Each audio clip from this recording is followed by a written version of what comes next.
इंसान की सोच ही उसकी सबसे बड़ी पहचान है, वरना दुनिया में एक नाम के अनेक इंसान हैं। धर्म से भरा हृदय धर्म का परामर्श देता है और अधर्म से भरा हृदय अधर्म का परामर्श देता है। प्रेम सदा माफ़ी मांगना पसंद करता है और अहंकार सदैव माफ़ी सुनना पसंद करता है। परिवर्तन ज़रूरी है, इसलिए जो गया वह सपना है और जो पास है वह अपना है। निर्बलता अवश्य ईश्वर देता है, परंतु मर्यादा मनुष्य का मन खुद निर्माण करता है। राधे राधे बोलकर हर लेते हो सबकी पीड़ा, शायद इसलिए तेरे प्रेम में दीवानी हुई मीरा। इंसान इसलिए दुखी नहीं रहता कि वह ईश्वर को नहीं मानता, इंसान इसलिए दुखी है क्योंकि वह ईश्वर की नहीं मानता। जिसमें प्रेम हो वह रिश्ता एक बंधन है, वरना यूं ही नहीं राधे के साथ देवकी नंदन है। रिश्तों में अपेक्षा ही कमज़ोर बनाती है, अपेक्षा तो स्वयं मस्तिष्क में जन्म लेती है। व्यक्तित्व को बदलने से मन का विकार नहीं निकलता, इसलिए यदि कुछ बदलना है तो कर्म बदलो, विचार बदलो। संदेह की स्याही से संबंध के पृष्ठ पर कभी शुभ अंकित नहीं होता, इसलिए अपने मन के विचार और संबंधों का आधार दोनों ही शुद्ध रखें। गति के लिए चरणों पर ध्यान देना आवश्यक है, किंतु प्रगति के लिए सदैव आचरण पर ही ध्यान देना चाहिए। इस संसार में मूर्ख व्यक्ति, अधर्मी, अज्ञानी व नास्तिक प्रकृति का व्यक्ति मेरी शरण स्वीकार नहीं कर सकता। जीवन में आधे दुख इस कारण जन्म लेते हैं क्योंकि उनसे आशाएं बड़ी होती हैं। इन आशाओं का त्याग करके देखो, जीवन में सुख ही सुख है। जो दूसरों की तकलीफ़ों को समझते हैं, जिनमें दया है, दिल से अच्छे हैं, उन्हें दोबारा जन्म नहीं लेना पड़ता। यदि कोई व्यक्ति प्रेम से, भक्ति से पुष्प, फल, जल भी मुझ पर चढ़ा दे तो उसी भाव से उसे मैं स्वीकार करता हूँ, वह मेरा प्रिय भक्त होता है। आत्मा न तो जन्म लेती है, न कभी मरती है और न ही इसे कभी जलाया जा सकता है, न ही पानी से गीला किया जा सकता है। आत्मा अमर और अविनाशी है।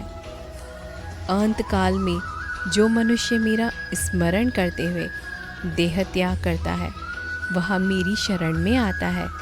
इसलिए मनुष्य को चाहिए कि अंत काल में मेरा चिंतन करे। प्रहलाद जैसा विश्वास हो, भगिनी जैसी आस हो, द्रौपदी जैसी पुकार हो, मीरा जैसा इंतज़ार हो तो कृष्ण को आना ही पड़ता है। जब हम स्वयं जीवन के शिल्पकार हैं तो चलो हम अपनी मुश्किलों को हराते हैं, जीवन में मुस्कुराते हैं। जो मन को नियंत्रित नहीं करते, उनके लिए वह शत्रु के समान कार्य करता है। मान, अपमान, लाभ, हानि, खुश हो जाना या दुखी हो जाना, यह सब मन की शरारत है। लोग आपके अपमान के बारे में हमेशा बात करेंगे। सम्मानित व्यक्ति के लिए अपमान मृत्यु से भी बदतर है। मन अशांत है और उसे नियंत्रित करना कठिन है, लेकिन अभ्यास से इसे वश में किया जा सकता है। जिस तरह समुद्र के खारे पानी को गर्म करने के बाद नमक के कण दिखाई देते हैं, ठीक उसी तरह जब हम ध्यान, भक्ति और तप करते हैं, तब हमें भगवान के दर्शन हो सकते हैं। इसके लिए हमें हमारी बुराइयों को छोड़ना पड़ता है, तभी हम ईश्वर को प्राप्त कर सकते हैं। इंसान का भाग्य उन्हीं कर्मों का फल होता है जो उसने अतीत में किए हैं।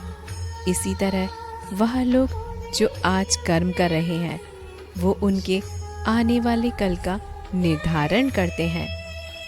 भगवान बोलते हैं, तू करता वही है जो तू चाहता है, पर होता वही है जो मैं चाहता हूँ। तू कर वही जो मैं चाहता हूँ, फिर होगा वही जो तू चाहता है। क्या फ़र्क पड़ता है हमारे पास कितने लाख, कितने करोड़, कितनी गाड़ियाँ और कितने घर हैं। खाना तो बस 2 ही रोटी है, जीनी तो बस एक ही ज़िंदगी है। फ़र्क सिर्फ इस बात से पड़ता है कि हमने कितने पल खुशी से बिताए, कितनों की खुशी की वजह हम बन पाए। सुख दुख एक सिक्के के 2 पहलू हैं।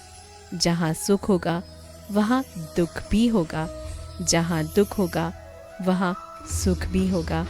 इसलिए सुख दुख के बारे में बिना सोचे निरंतर अपने लक्ष्य को प्राप्त करने के लिए सिर्फ प्रयास करते रहना चाहिए।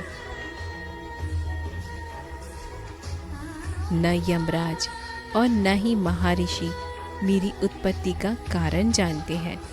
उनका निर्माण भी मुझसे ही संभव है। मेरी शरण में बैठे योगी को चाहिए कि मन को एकाग्र कर समस्त विचारों और क्रिया को नियंत्रित कर मन को शुद्ध करने का प्रयास करें। मन के भ्रमित होने पर तर्क नष्ट हो जाता है। जब तर्क नष्ट हो जाता है तो मनुष्य नीचे गिर जाता है। श्री कृष्ण कहते हैं, यह सच है कि मैं एक ही समय में हर प्राणी में मौजूद हूँ। जिसमें किसी की आसक्ति नहीं है वह निश्चित ही दूसरों से प्रेम कर सकता है, क्योंकि उसका प्रेम शुद्ध और दिव्य है। शांति से सभी दुखों का नाश हो जाता है। ऐसे शांत चित्त व्यक्ति की बुद्धि पूर्ण स्थिर हो जाती है। बिना विचार किए अज्ञानी लोग अपने लाभ के लिए काम करते हैं, बुद्धिमान लोग पृथ्वी के कल्याण के लिए काम करते हैं। जिस प्रकार धूल एक दर्पण को ढक लेती है, उसी प्रकार क्रोध बुद्धि को अस्पष्ट कर देती है। मन अशांत है और नियंत्रित करना कठिन है, किंतु प्रयास करके इसे शांत किया जा सकता है।